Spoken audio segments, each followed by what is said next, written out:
بسم اللہ الرحمن الرحیم۔ حضرت امیر معاویہ رضی اللہ تعالی عنہ کی کثیر خوبیوں میں سے ایک خوبی یہ تھی کہ وہ آپ صلی اللہ تعالی علیہ وآلہ وسلم کے تبرکات حاصل کرنے کے لیے کئی درہم اور کئی دینار خرچ کرتے تھے۔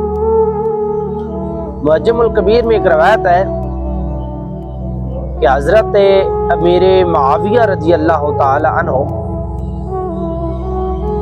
ایک صحابی تھے کعب بن زنیر رضی اللہ تعالی عنہ، انہوں نے حضور کو قصیدہ سنایا اور حضور وہ قصیدہ سن کر اس کی خوشی میں ایک اپنی چادر مبارک ان کو عطا کی۔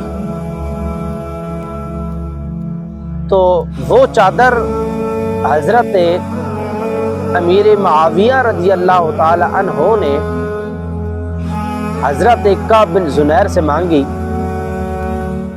کہ یہ 10,000 درہم میں مجھے دے دو، لیکن کعب بن زنیر نے وہ چادر ان کو نہ دی۔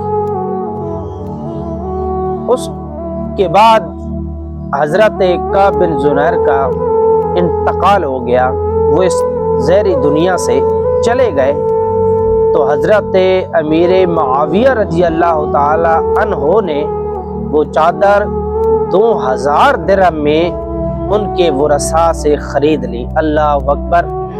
یہ حضرت امیر معاویہ رضی اللہ تعالی عنہ کا عشق رسول تھا اور آپ صلی اللہ تعالی علیہ وآلہ وسلم سے محبت تھی۔ اللہ رب العزت ان کے صدقے ہمیں بھی اپنے پیارے آقا سے اتنی ہی محبت کرنے کی توفیق عطا فرمائے۔